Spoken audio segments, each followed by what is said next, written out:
All right. I should be live. I just figured why not go live? It's been a while, and I think there's a few things we could talk about, so let's just make it happen. Good to see everybody, and welcome to an unplanned, unscripted Monday night live stream where I mostly just wanted to hang out with everyone and say hello, but also to go over a few things related to the news, to give you some things to consider, especially with everything that's been going on lately and the fact that there's a good chance we'll see more escalation here in the near future, especially in the Western Hemisphere. So, good to see everybody. It is Monday, says Harley Glide. Or is it Monday? I don't know, but it seems like a normal Monday, at least from about a year ago, doesn't it? And we also have Marauder Monday coming in from Sherman Sales. We have Shadow Prepper, hello from Arizona. Trigger Bar PhD, howdy to you as well, and excellent work on your channel. In case you guys don't know, Trigger Bar PhD has an excellent channel discussing firearms and things of that nature. So thanks for being here, and make sure you check him out if you get a chance. And then we have ND Prepper 87. What is up to you as well, brother? Glad it's negative, whatever on a regular basis now already. It's very winter, isn't it? Now that we have coffee, what's up, Sterix? Good to see you. We also have Brett Holmes from Bismarck checking in. What's up, D. Hartfield? Yes, in case you're unaware, I am located in North Dakota, which has pros and cons. For some of the cons, I would say, nuclear strategic asset. For some of the pros, one of the smallest populations for a state in the entire country, but one of the bigger agricultural producers. So we will remain fed, right? So, anyway, what's up, Roy Batty? Can't have any kind of gas heater in apartment, so what else to do in winter blackout? Well, that depends. First off, why can't you have any kind of gas heater in an apartment? Because there are indoor rated gas heaters, unless it's against your code or guidelines or whatever it may be. But that is still a possibility technically. It just depends on what you use. And I would say that the Mr. Heater units are actually good for that purpose, as long as you use them in tandem with a carbon monoxide detector as well as some ventilation. So, at least that's my understanding anyway. I am not the manufacturer, so make sure you read all of their recommendations. Hey, Magic, why is America so toast, says Robert Larson. Well, there's a lot of things to consider with that. And we're going to go over some things tonight just to kind of turn some of those brain gears and give people things to consider that might be some of the potential strategy for why things look the way they are currently and where we might be heading. Because if you guys want the truth and just kind of some honesty from my side, Oath Taker 2768, good to see you as well. Cops Help Americans, you're not late, you're just right on time like any good wizard, which is what I consider you, by the way. So here's the thing. Things aren't great. Honestly, it's been really rough this year. So obviously a lot of people have a lot of things to be concerned about, a lot of things to complain about, a lot of situations that haven't been resolved regarding the economy, regarding the state of the world in many ways. So I think there's a lot of reasons for us to, obviously keep preparing, but also to stay focused on the things that we can actually affect rather than, reaching for threads that don't actually lead to anything important. So let's just talk about a couple of things here really quick to kind of get things started, get back into the zone here, get used to it. It's been a minute, so I have to get used to how everything works again. Since we stopped doing the live streams, the interface I use, which is StreamYard, has already changed the UI. So now I'm already just unaware of how everything works again. It's great. It's like I'm brand new at this. Sun unleashes powerful X-class solar flare, knocking out radio signals across Australia. This is just interesting. Now listen, I have not been overly impressed in the sense of CMEs or EMPs or any other grid disrupting weather or man-made issue that we've been told about for so long and has never really come to fruition in the sense of that big one, right? But it only takes one big one for it to be a problem. So it's still a concern. Just be aware of the fact that it seems whenever these things occur, there's a lot of, this is it. You've got 12 hours or else you're never going to have power again. And what are you going to do with the last bit of time you have? Is all your money in the bank? Right? So there's a lot of escalation and exaggeration regarding people's reactions to this type of information, when in reality it's just something worth monitoring and being aware of. But the idea of a CME wiping everything out is pretty low on the probability scale, but it is possible. So we have to at least maintain a level of concern, right? But not get a little bit hyperventilative about it every time something occurs. So A powerful X1.9 solar flare from new sunspot AR4299 triggered strong radio blackouts as giant sunspot AR4294 rotates into view with more activity likely. Now, here's the thing. The reason I'm bringing it up mostly is because, yeah, it was a pretty big flare, but at the same time, we have a larger, more contentious section of the sun showing up Earth-facing here in the next few days. So there is a potential for something larger and more disruptive to occur within the next 2 or 3 days, and it's just something I wanted to at least bring to your attention because the space weather stuff does seem to be a little bit, vitriolic this year. It's very chaotic and occasionally violent. So let's see here. We've got the sun kicked off December with a bang, unleashing a strong X1.9 class solar flare. It briefly knocked out radio communications across Australia and parts of Southeast Asia. Now, just for all of you that, for some reason, take niche situations and apply it to everything regarding equipment, this is not the reason to get rid of your radios. This is not the reason to assume you won't have radios during SHTF, right? Radios are a great tool. You should definitely have them. You should learn about them, and you should have them as part of your plan. And if for some reason you can't use them, whether or not it's because of a CME or if it's because of, enemies trying to break into your communications or whatever it might be, then you just don't use them. And then you just kind of adapt and move on from there, right? So we never write anything off just because of one obscure situation that could make it no longer workable, right? The eruption, which peaked around 9:49 a.m. Eastern Time on November 30th, came from a newly emerging sunspot region AR429 as it rotated into view over the sun's northeastern limb. It was actually pretty impressive. If you see a video of it, it's just kind of interesting, right, to watch what the sun is capable of, and like the amount of shock wave and everything else related to this particular solar flare was just very awe-inspiring. It's the sun, right? So when big things happen there, you try to put it in perspective, and like our small human minds can't actually understand just how large that scale really is, right? So very interesting. The flare triggered a strong R3 radio blackout across the sunlit side of Earth at the time of the eruption. So yes, these things do actually interfere with us. We just haven't had that big one yet that shuts everything down. Okay, now, here's something that you need to be aware of. The real story might be in the enormous sunspot region following closely behind this flare. AR4294, a sprawling, magnetically complex sunspot cluster, is now turning toward Earth. It's so complex that NOAA has split the region into 3 numbered groups because of its size and complexity. This is also the same area of the sun responsible for multiple X-class flares last month, and it's only grown even larger. NOAA space weather forecasters anticipate a likely continuation of M-class solar flares and a slight chance of more X flares between December 1st through the 3rd. While no Earth-directed CMEs have been detected, increased activity from AR4294 could change that in the days ahead, so watch this space, okay?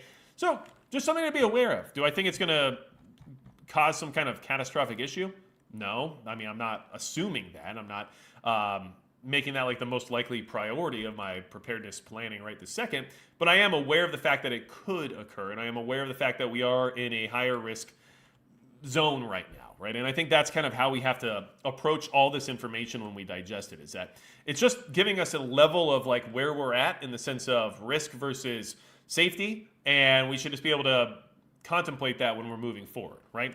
So, back to the chat, because I like you guys, I miss you guys, and, I'm not trying to say this is going to be a regular thing, but it is going to be something I'm considering. And just to kind of put this out there, and in case anybody wants to maybe be involved with something in the works for the future, I'll go ahead and put a link in the chat, and it's also in the description of this particular live stream right now. And it's a link to a channel that's called Magic Pundit.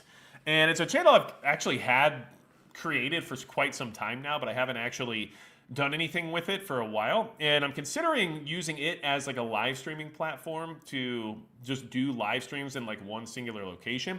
But I'm not necessarily committed to doing like preparedness related live streams over there. It's called Magic Pundit because I'm trying to possibly have an outlet for like more of like what I want to put out there in the sense of opinion, right? And I'm not sure if that means like political opinion or if that means like entertainment related opinion or whatever it might be, like being critical of culture, things of that nature. But it is something where like I like live streaming and I like live streaming with you all. I had to take a step back from like the consistency of doing what I was doing here on this channel just because there was so much negativity in the news, just kept escalating and spiraling, but never actually bringing anything of importance to fruition in many ways, right? Like we constantly were concerned about things that we've completely forgotten about at this point in time, right? And I think mentally it was just taking a toll on me and made me like tired, like exhausted to a degree.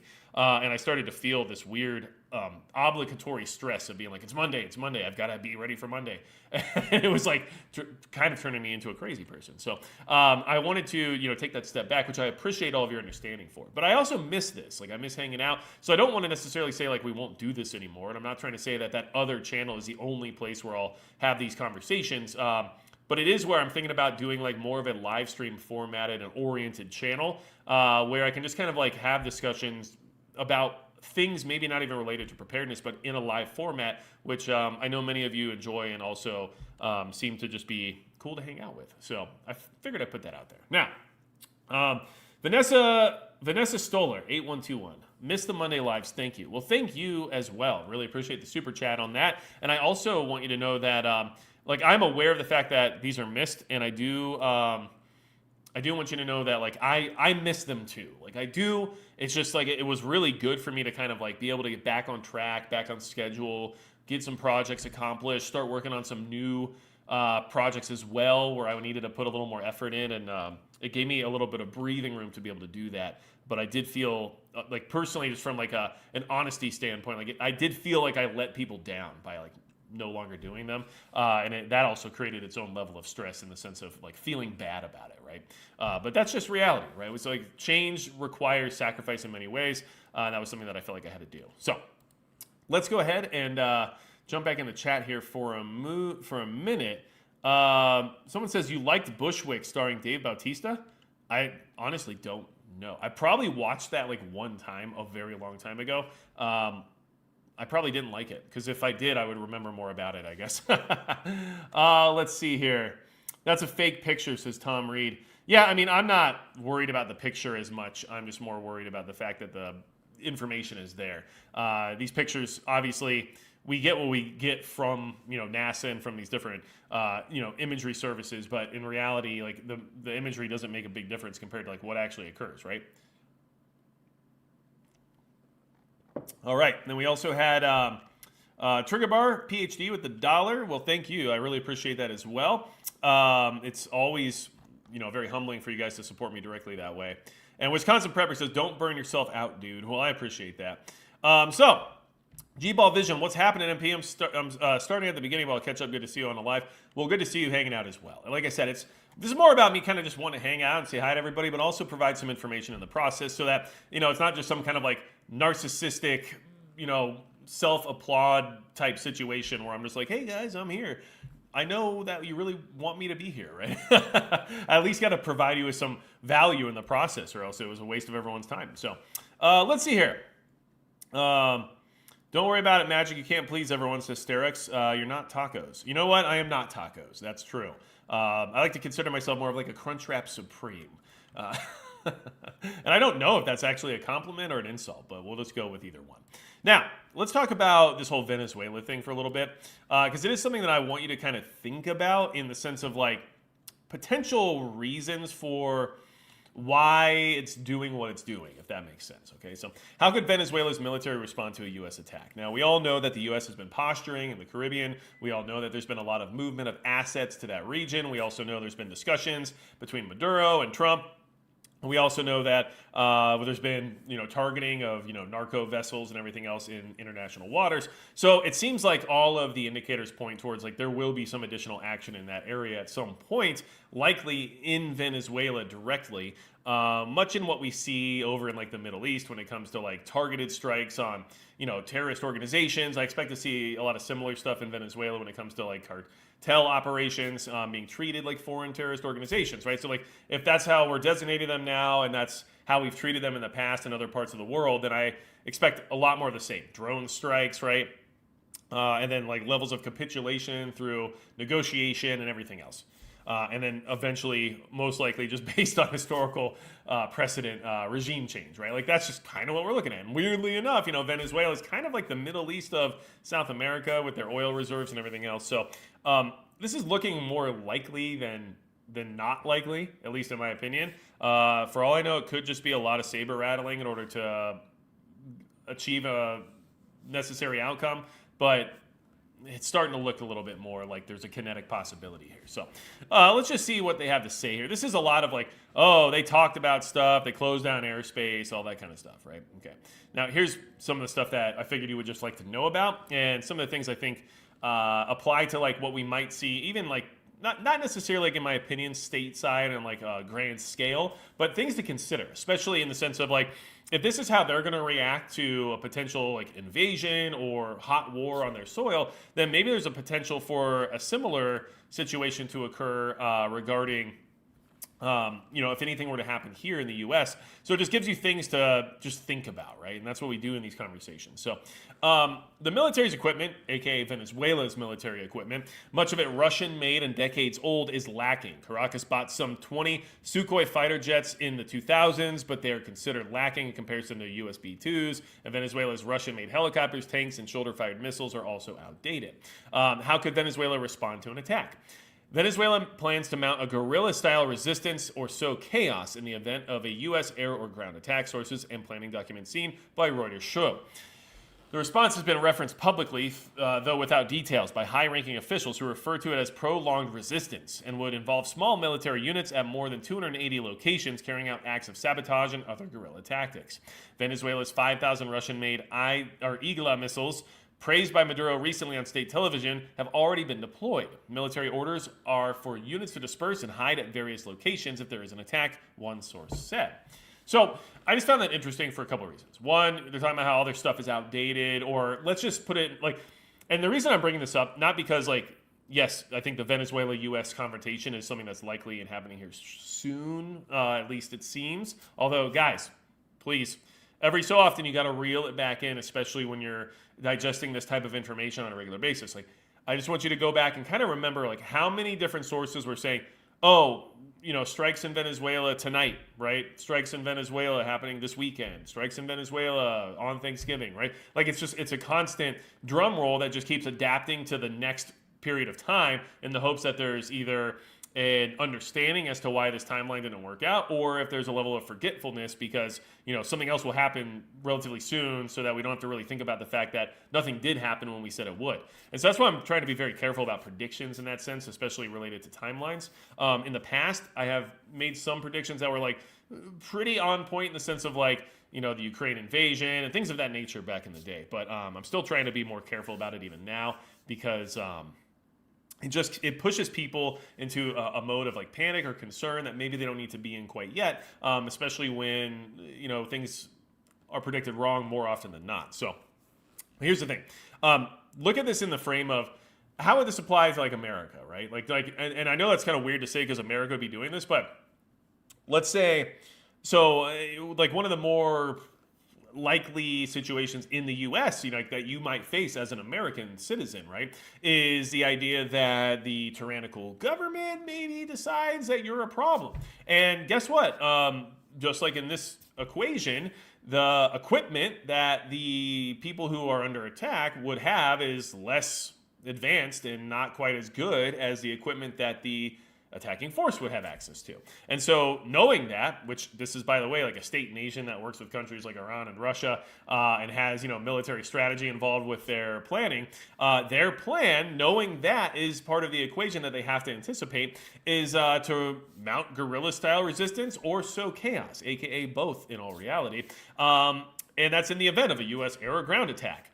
So like just think about that and apply it towards like more of like a weird future scenario that doesn't necessarily exist where, a group of, certain individuals are less advanced and have less access to equipment than the group that wants to implement their will upon them. And how would they then plan for that, right? And like this kind of shows that same exact linear thought process, right? And then they would call it a prolonged resistance, and it would involve small military units at more than 280 locations.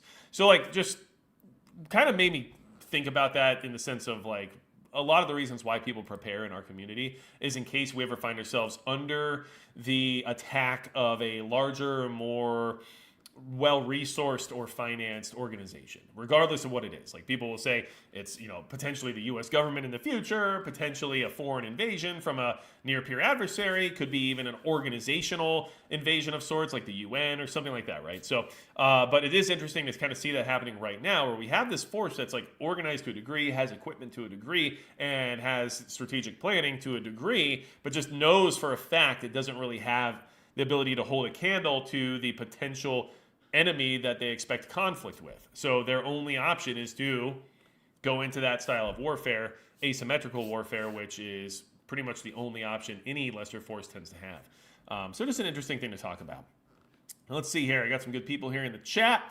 Let's see. Magic Prepper, we're back, says David Baise, which it's been a minute since I've been able to say that, and I actually like saying that name, so I'm going to bring it back at least once more tonight. We're going to try anyway. Don't let me forget. In fact, just to make sure I don't forget it, David Baise. There we go. I got it out of the way. Got snow, says Conserve Friends. I sure do. I got a lot of snow. Really cold snow. Let's see. I mean, right now it's 5 degrees outside. It was like -4 this morning. Yeah, it's great. Bleeding Vato says, no snow here. I bet, man. Wherever you are, I bet it's nice. Let's see here. Merry Christmas, says Van Fools. Well, Merry Christmas to you. Silent Guard 90, good to see you. I thought nuclear warfare hit in 2000. Yeah, well, a lot of things have happened for a long time now, and nothing has happened at the same time, right? Marines getting bored sitting on boats in the Caribbean, says David Baise. Well, you know what? I think that's just part of the deal. Crusader Survivor says 12 Tupolev nuclear strike bombers with the capacity of 39 nukes per bomber stationed in Caracas, Venezuela. You know what? I don't know all of those more strategic details like you just mentioned. So if that's true, then that is interesting and obviously would create some level of hesitation from any type of strikes in that area or on that particular airfield. But I also know that there's been discussions between Maduro with discussions involving the concept of Russia possibly being a place of exile or whatever it may be.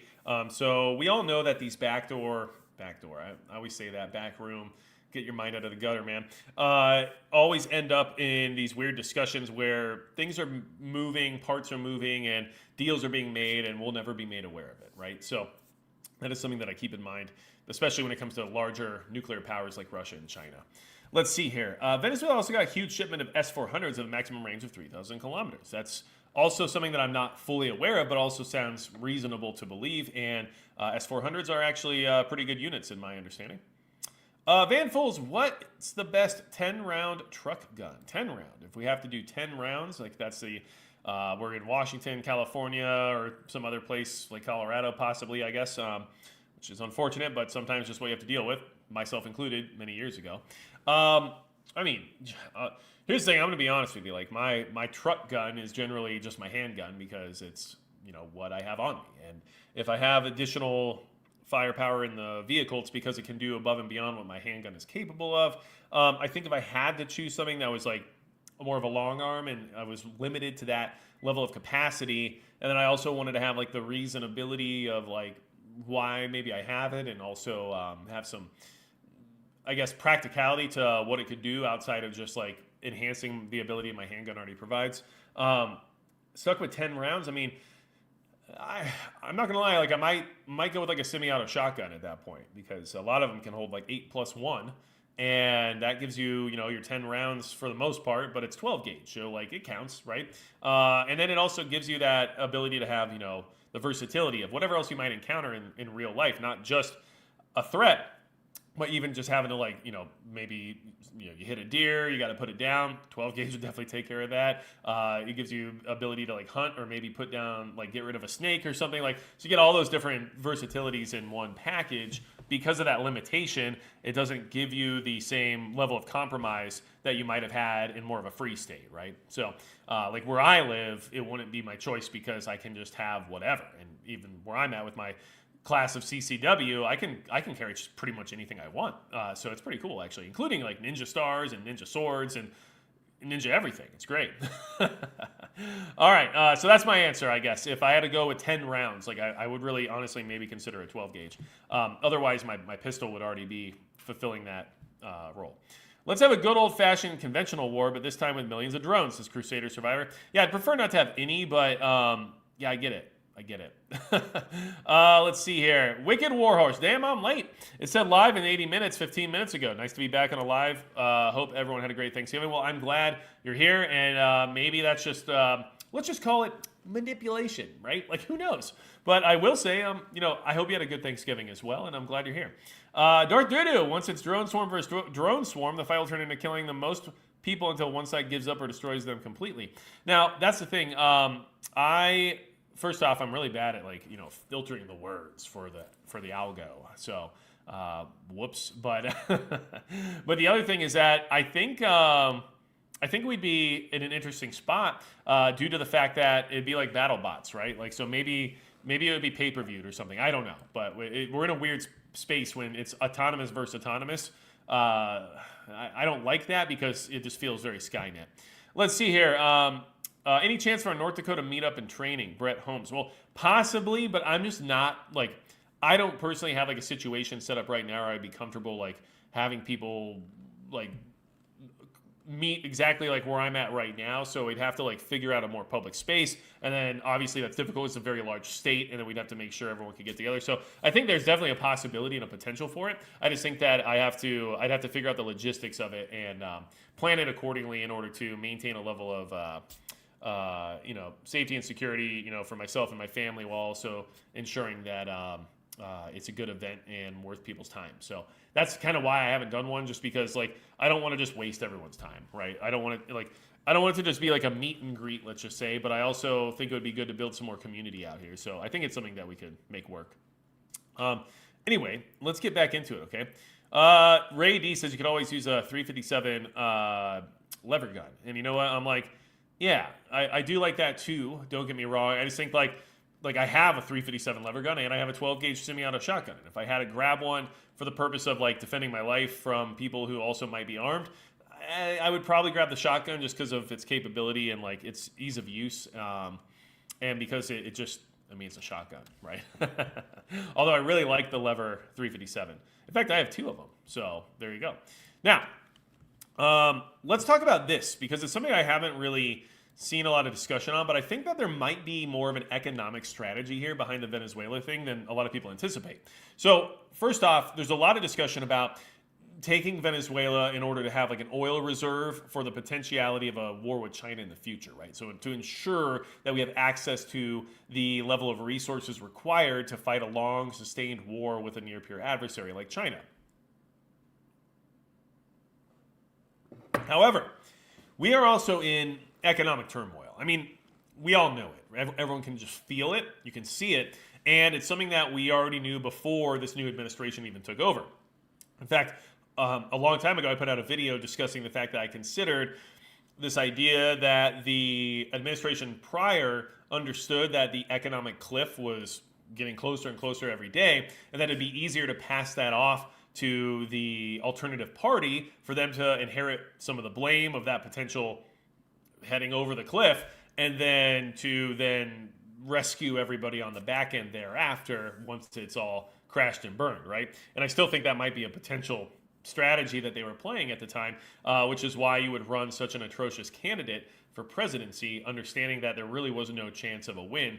I honestly still think they threw that election away on purpose because all the indicators showed that we'd be in this economic disarray at this point in time. So just something to keep in mind. I do feel like that's still a potential for what happened.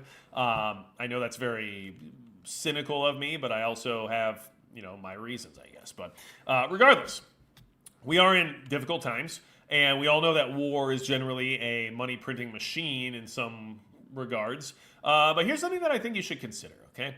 So first off, let's talk about how if something happens in Venezuela, there's a good chance that global oil prices and food prices are going to go up, okay? So how Venezuela's shot could raise global oil and food prices, all right? Tensions between Washington and Caracas are high and could boil over. Thousands of U.S. military personnel, about a dozen warships, including the USS Gerald Ford aircraft carrier, and an amphibious ready group are deployed around Venezuela, while the Maduro regime has launched a massive mobilization of military personnel and equipment, okay? Hopes are high that this moment could present momentum for the long-awaited democratic transition in Venezuela. Long-awaited, I guess, right? And U.S. policy should continue to press hard for it. Still, while Washington should continue to ratchet up pressure on the Maduro regime, a military intervention would hold first and second order risks to global energy and food markets. Strikes limited to counter-narcotics targets are unlikely to affect energy production or food markets. But any action attacking the regime itself or damaging single points of failure in the energy system, such as ports, is another matter altogether. Some proponents of military intervention in Venezuela are hopeful that any intervention would be relatively small and contained. Skeptics conversely warn that airstrikes could unleash unpredictable forces and lead to difficult choices about whether and how to escalate, with President Donald Trump reportedly seeking to speak directly with Venezuelan strongman Nicolas Maduro, which apparently has already occurred. A diplomatic solution may also emerge. We leave it to others to assess the dynamics and pathways of a coercive campaign. Still, if a small-scale intervention becomes a large one, several consequences are likely. Okay? Although it's still a significant player, Venezuela is at present not as important in the oil markets as it was in pre-Hugo Chavez times. Venezuela exports stand at 800,000 barrels per day, or a little under 1% of total world oil consumption. Most export volumes head to China, directly or indirectly, while U.S. imports have fallen below 100,000 barrels per day in recent months. In the event of a U.S. military intervention, Venezuelan production and exports would almost certainly plummet. Furthermore, U.S. military strikes on Venezuelan territory could cause the regime to retaliate, especially if the United States attacked Venezuelan military installations or leadership offices. Venezuelan retaliation could take several forms, including sabotaging production to handicap a potential successor regime, attacking neighbors that seem to be supporting U.S. military action, and fomenting internal political instability that makes continued operation unsafe. Venezuela's history shows how quickly production can drop, even absent a military intervention. In 2002 to 2003, a Venezuelan oil worker strike led by opposition to then President Hugo Chavez reduced Venezuelan oil exports from 3 million barrels per day to less than 200,000 barrels per day. Okay, so there's a high chance that oil prices will go up if there is a military intervention in Venezuela. Now, why do I think that actually might be the strategy that we're actually considering during this particular situation? Well, in case you don't know, and I think that, well, what's up, my corner T-bar and stuff? I am live, indeed. In case you're not aware, and in case you just weren't here, I guess, like 10 minutes ago, I live in North Dakota, right? So oil prices are actually pretty tied into the local economy. Which is something that a lot of people, might not be aware of. But it is something that is important to the people who live in my area because it's a very industrialized, energy-driven economy, right? And so when oil prices are lower, things aren't as rapid when it comes to expansion and opportunity and, economic progress diminishes. And right now, we have WTI crude at $59.41, right? So that's actually very low. In fact, oil prices have been low for quite some time. Now, keep that in mind because this next part, Gen X Gemini, good to see you as well, is, kind of where I think some of the strategy might be coming from. So check this out. Here's a case study. This came out October 1st of this year. The high cost of, This came out November 27, 2024, the one I actually want to talk about. Higher oil prices benefit the U.S. economy. In 2020, the U.S. became a net exporter of crude oil and petroleum products. Okay? Economic principles suggest that as a net exporter, rising prices for goods that are net exported should positively impact U.S. GDP. In other words, higher oil prices benefit the U.S. economy. So this is antithetical to the way people used to look at things. Usually, you look at oil prices being low as better for the U.S. economy because it equates to cheaper gas and cheaper transportation, which means freight and shipping and everything else is less expensive. So therefore, products, food, and everything related to the supply chain generally costs less. However, where we're at right now is in this little green zone. Whereas now we're a net exporter of oil rather than a net importer, we are actually able to generate additional income with oil prices being higher to the point where it can actually affect the economy directly. And so this is something I've been considering for a while because I've been kind of confused about how oil is so cheap right now. I know there's been a lot of negotiations and discussions with the Saudis and OPEC and everything else, which has kept oil at a certain price level for quite some time. I know that there was some level of purpose there to combat inflation and to try to make American households feel that the cost of living wasn't as expensive. However, if you were to take Venezuela in the sense of their resources, right, it would never look like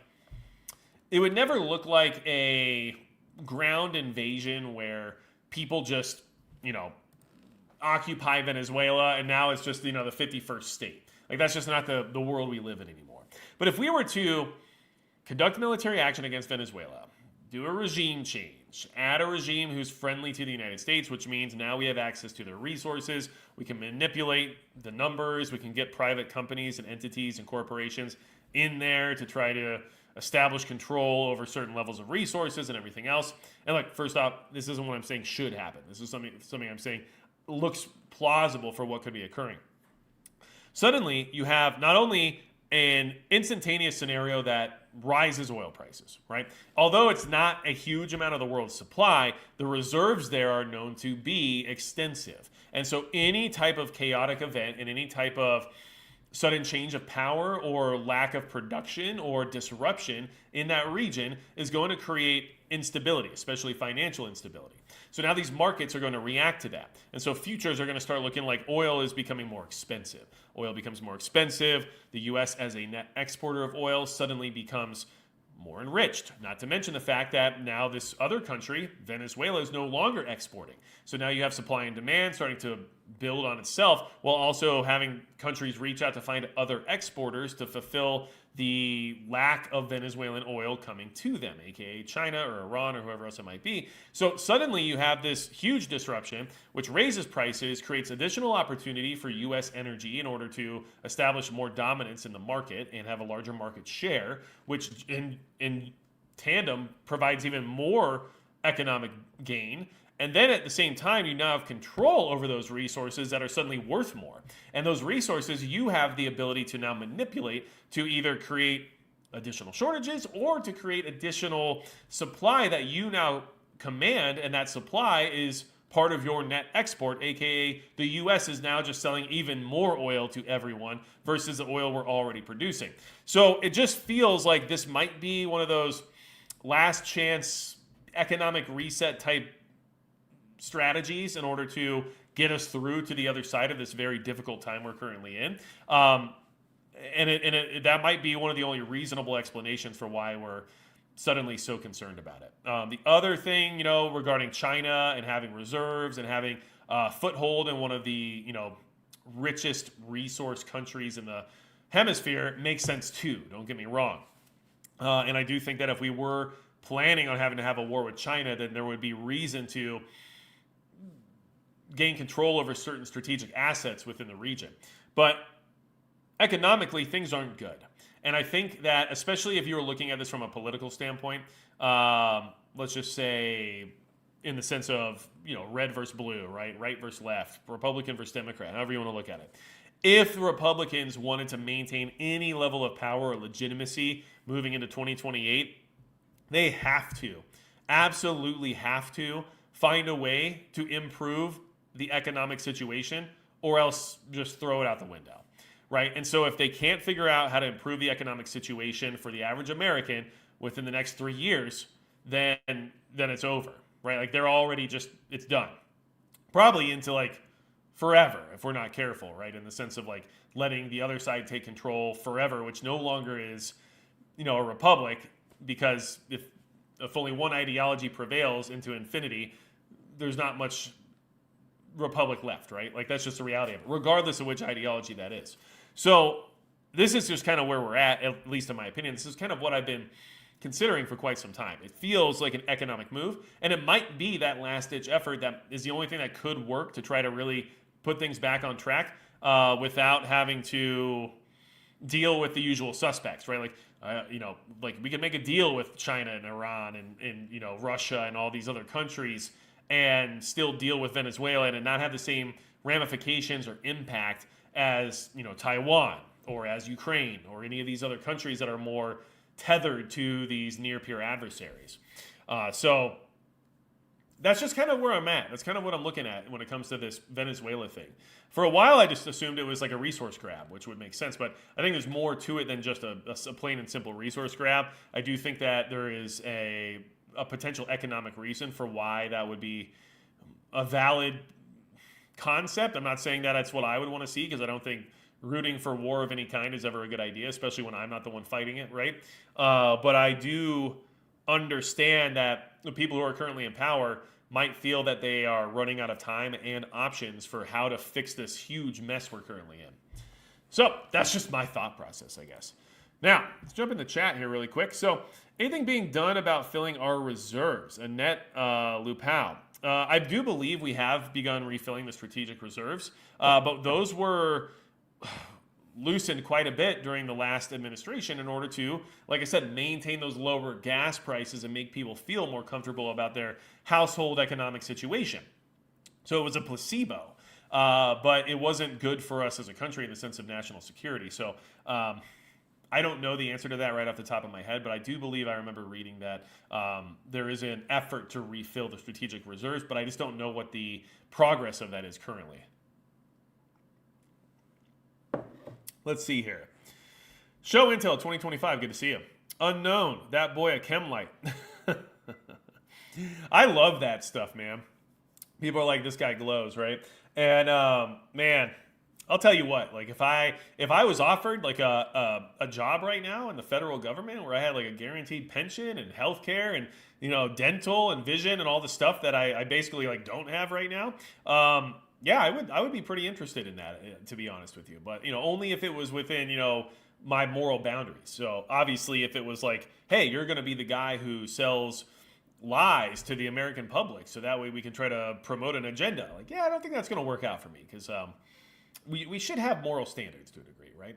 But if it was like, hey, you're gonna be the guy who targets people who mistreat children, like. I feel like I could probably justify a job like that while still having all those benefits. So, but here's the thing: I'm not. Even though I know anyone would say, "Well, that's what a Fed would say," right? But I'm just not. So I don't know what else to say, man. I mean, I used to work for Outback Steakhouse. What do you guys want from me? Like, but I feel like that's almost a compliment. Like this guy's glowing, and I'm like, man, I must like put on a pretty good performance here to have that level of professionality that people assume I'm related to the federal government, because I used to be a bartender, so whatever, I guess. Let's see here. I mean, Trump said that was one of the things he wanted to do, so show Intel. Yeah, it wasn't in that level of thought, I guess, in regards to the oil prices themselves, in regards to the strategic supply or anything along those lines. It feels more like just bombastic talk generally, right? I don't expect to actually get real information from the president at this point in time, just because we just generally don't. Like, we do get direct information, which I still find to be beneficial, because I don't know, why not have the president talk directly to the people? I think that's a good thing in general. But I also feel that the expectation of getting like detailed information from the president himself is clearly not the best source, I guess we'll say. Canada has the most volume of oil than any country on Earth, and that's why your Chumpy wants to eat Canada. I guess so, yeah. But like, we already have Canada in a way, right? Like, we're like connected. We're not concerned about them. Canada's not in business directly with like Iran and Russia the way Venezuela is. So I think that's also part of the deal. Like, if we went into a World War III scenario with like China and Russia, Canada is still an ally, a strategic ally, and it is a country that we would then be allied with in a wartime scenario, aka not as concerned about suddenly the oil supply in that region being shut off, right? Dudes, please, the entire body politic is kabuki theater, says Soli Dio Gloria, which is true to a degree, but you have to understand that's also the same as saying, like, you say that, right? But then, like, go on a local level where things actually matter when somebody gets into, a place of power, like on city council or in a mayoral sense, and actually, affects change. And things happen in your community that you can physically see happening because of that change. And it becomes a little bit more real than just some kind of theater, right? So like, you can say that, but there are still differences, and there are still let's just say, exceptions, right? There are exceptions, and there are some exceptions. I also think that I'm not trying to say you're wrong, Soli de Gloria. I'm trying to say that people take that and divest themselves from the entire process, and then what does that lead to, right? Anybody with a brain not existing within that plane, not a good place to be, right? And unfortunately, I don't think it's been very productive, has it? So it's one of those things where I think that there's a balance and a level of layers to it. And it's like swimming downstream. It's easy to say and not like, because there's not much to argue with it, but it also doesn't actually demonstrate anything either, So I don't know. I just feel like it's the easy way out, if that makes sense. I also feel like, and I've said this many times, but if you meet people who are actually in the government, it kind of changes the way you feel about certain things. Some of them are real people that you can understand are actually trying to make things better for people's lives, which it's like, okay, well, maybe there's like one or two of these people that do exist, which gives you some level of like credence that there might be some level of reality to it, right? But also like by meeting these people, you also understand like, wow, these are just straight up people. And that when it brings it back down to this like basic level of, hey, this is another human being that doesn't really necessarily have anything different or any better level of intelligence than myself, it makes you realize that maybe removing yourself from the equation wasn't the best idea, because you could have probably just been one of those people if something had been different, right? I don't know. That's just something I look at. Yep, government pension and retirement benefits are great, says David Baise. I hope to hear you match Prepper on the ham radio in our near future. Yeah, I don't know. I just haven't, like, I'm still just not jumping into that. I mean, I've been scanning with the ham for a while now, and just, like, nothing even happens where I am. So, like, and I know one of the guys in the chat here can attest to that. There's just zero activity around here. So, I don't know. It's been kind of disheartening. The other thing is, I do have my GMRS license, and that's something that I've messed around with too, just because it feels more, like, practical in the sense of, like, if an emergency happens and I got to use a radio, like, I'm not super concerned about all this other stuff as long as I can get a hold of somebody, which a GMRS can provide me with in certain circumstances. So, like, I have layers, but I'm just not quite to that point yet. And I'm trying to, like, justify it, but it's, like, hard when there's just nothing happening. So I don't know. Let's see here. I thought Venezuela's oil is kind of trash. Yeah, well, oil's still oil at the end of the day, right? I haven't tasted a bloomin' onion. Outback is so expensive. Yeah, I just think it's funny, guys. Like, all the CIA guys were Outback Steakhouse managers, says Joe Dutchman. It's true. It's actually part of the training program. If I remember right, ND Light is pretty sweet. They should fill the reserve with everything you can pump. Yeah, give us some more reasons to make some of that oil come out of the ground. It definitely helps my local economy. And hey, if it's American and we're a net exporter, all it does is help the American economy. So, like, let's go. Like they've been saying, which I haven't seen quite yet. Drill, baby, drill. Well, the oil company's got to make money to drill, and at $57 a barrel, you're not really making as much money as you used to. So there has to be that balance, right? And like it's a weird place to be. And it's kind of weird because I have more of like a front seat to it, where you don't see the level of expansion there used to be when oil was $100 a barrel, right? And which was bad for us in the sense of gas tanks, but it was good for the energy industry. So it's like this weird balance you have to find. Let's see here. S2 Underground has a group of radio guys. Yeah, S2 Underground is awesome and way more advanced and way cooler than me. So there's that. Just a quick little touch base here on the whole China thing too.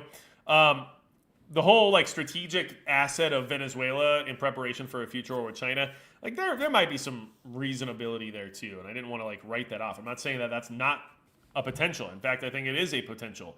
I just think that there's more to that equation, and that the China thing almost could be like an easier way to explain it than the actual currency and economic manipulation related to that oil supply itself, and what the United States needs as a Hail Mary to get out of this really bad economic situation. So I don't know. That's just where my brain was going. I'm not always right. This is just a conversation. We're having a discussion. We're speculating, and we're talking about potential issues that are likely to occur here. So China preparing its population for war with the U.S. Congressional study urges countering the global spread of Chinese communist system, right? This is from November 18th, but I just thought it was worth kind of touching on here. The Chinese Communist Party and its military forces are preparing the entire country for a future war with the United States over Taiwan, the hot spots in the South China Sea, or disputed territory near Japan, according to a new report by Congressional China Commission. The 728-page annual report by the U.S.-China Economic and Security Review Commission also warns that the U.S. and allied effort to counter Chinese communist expansion and replacement of the U.S.-led democratic system is an urgent problem. Countering China's aggression is now a truly global challenge, the report said, right? So, over the past year, increases took place in nuclear warhead stockpiles, new amphibious warships, deployment of more advanced stealth fighter jets, and greater fielding of drone weapons, the report said. The military modernization has strengthened the People's Liberation Army's capabilities for launching an attack on Taiwan, the report states. China has continued to rapidly advance its capabilities to launch a successful invasion of Taiwan, said the report, noting intensified PLA operations near Taiwan and deployment of new forces for an amphibious attack. The operations have made it so that the PLA could pivot from a routine exercise to an actual blockade or invasion with almost no advance warning. Okay? Now, that is something we've talked about a long time here, which is that a drill in that region could easily become the actual thing without anyone anticipating it. And now it seems that this report has verified that potential by saying this is part of their strategy, is so that they'll have these military drills, they'll do all these little exercises in the South China Sea, and then one day that exercise will just, take a 90-degree turn and suddenly it's a blockade, right? Or an invasion or whatever it might be. And that potential is there. But I think China's aware of the fact that we would retaliate. And then they're not sure where we'll go from there, right? Like how far will we retaliate? And at what point will we be lobbing ICBMs at each other rather than just blowing up naval ships, right? So there is a level that both nations expect someone to stop at. And I wonder what China's expectation is in that regard. Because in all honesty, with what they've seen in Ukraine, I don't know if China really thinks that we would go, balls to the wall to protect Taiwan. Because it just hasn't happened in Ukraine. Now, I know Ukraine isn't in NATO, and I know that that's not necessarily how it's supposed to work in that regard. But if we actually wanted to stop Russia from invading Ukraine and we wanted to help Ukraine get out of their situation, we would do way more than we've done. Especially because Russia knows we're part of that war. So it hasn't really changed anything to be like, no, it's a proxy. Oh yeah, we're not really involved. It's not we're not wanting to fight you. Who's that fooling? Nobody. So I think China's also learned that, okay, well, if they just have the same reaction as the Ukraine thing, great. So we invade just like Russia invaded Ukraine, and then America just sends a bunch of money and equipment and missile systems and maybe some trainers to come train the Taiwanese troops. And then we just kind of keep doing our thing. And then after a while, we'll just win. Right. And that's kind of what it looks like with Russia at this point. Right.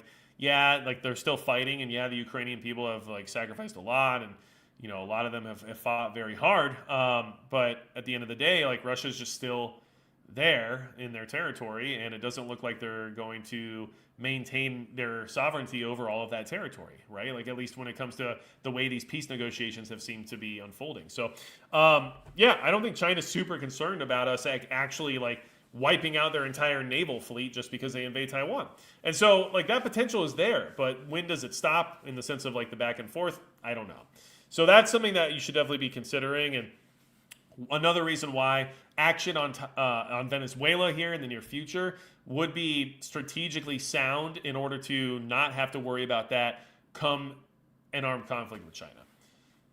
And that's just kind of what it looks like to me. So let's see here. Nice to see you, MP, in chat. This government employee has to go to bed to go to work tomorrow. Peace out. Well, Robert Larson, the actual Fed, good night to you as well, right?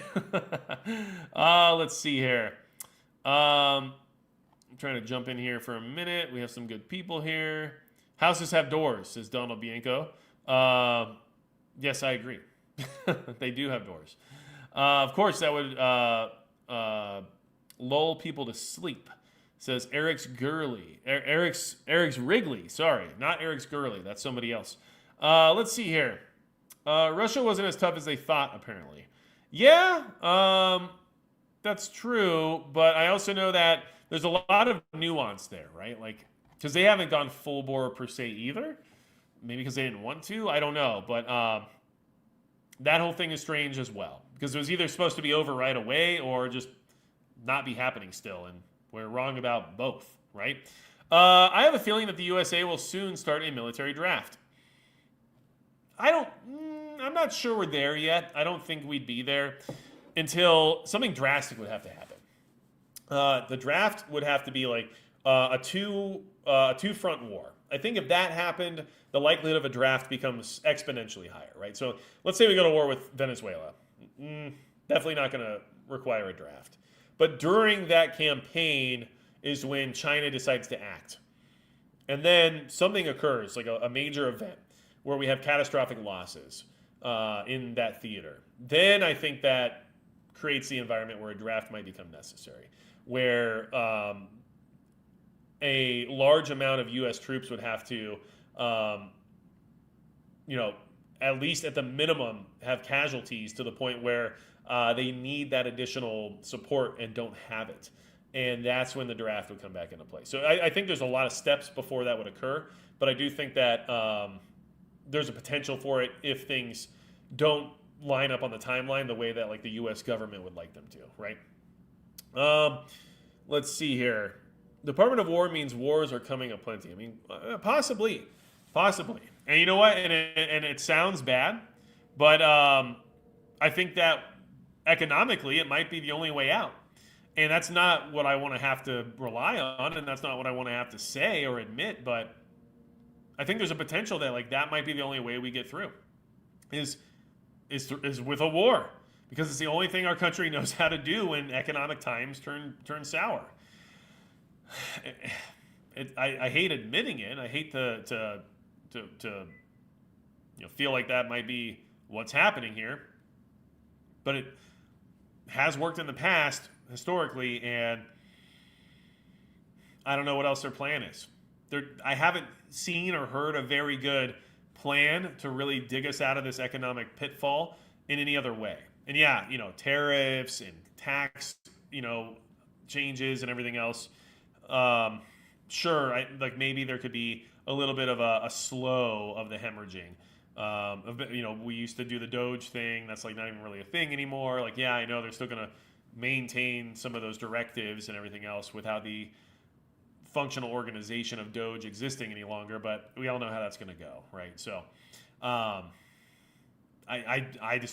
don't really see another way out unless there's some kind of scientific boom happens where like we're talking like the internet gets invented, right? Like something along those lines, and even that was a bubble back in the day, but still like something along those lines could be the only other way out. And who knows, maybe AI finds a way to create that where there's a sudden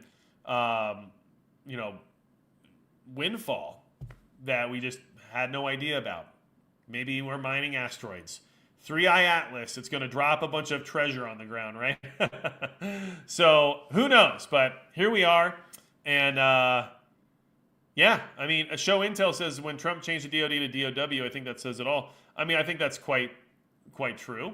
To be fair, I do think that when Trump took over, that we were already in a current state of war due to what was occurring in Ukraine and what was occurring with Israel and all these other places around the world where, open warfare was occurring. So like a state of war was already where things were. We just didn't have a declaration, right? So, hey guys, now that I'm going through puberty again, I do have the private live stream tonight at 9:45, so in about 15 minutes. But I just want to say hi to everybody. And what's up, Susie Q 6847? Hi, hey y'all as well. I really appreciated y'all hanging out tonight. Really wanted to just come in, say hi, do a quick update, just chat, and basically, start the month of December off right with a good live stream and just a place to kind of just have some discussion. So like I said, if you guys want to do some more live stream type stuff, but maybe not related to preparedness, because I haven't really fully decided on that yet. But if you want, go subscribe to that Magic Pundit channel. That link is in the description of this live stream. It's also in the chat, which I'll put up right now for you. And then I'll also put it in the pinned comment down below after the stream is over. Just because, like, if you maybe it gets you guys somewhere to like start building that potential like live stream presence once again, and even if it ends up not being your cup of tea because of the topics or whatever it might be, at least we have that connection. Or hey, who knows? Maybe since I think YouTube just randomly deleted like 21 million channels or something like that, likely due to like bots and foreign accounts and everything else occurring. But who knows? By the way, in case you didn't know. Primary Secondary, their channel got deleted, and they were a very good channel that was not, edgy by any means and didn't violate guidelines or anything like that, but they just suddenly don't exist anymore on YouTube. So those things can happen. And so, like, there's also a little bit of strategy there to where, like, maybe this is something I do separately that gives me the outlet and the ability to maintain, this, YouTube thing that I've learned so much about and become experienced in to the degree that I feel I need to like still have some level of involvement with, but also with the very straightforward understanding that what I do is likely something they may not prefer for a long period of time. I don't know. You tell me. But yeah. So anyway, you guys are awesome. I will see you again at some point. I'm not going to guarantee next week or anything like that, but if we jump on some more live streams, like I'll definitely let you know, and I think it's a good thing to do every so often. So I really appreciate you guys. Thank you so much. Make sure you hit the like, subscribe, and all that kind of stuff if you liked hanging out tonight. And until next time, that's going to be it for Magic Prepper.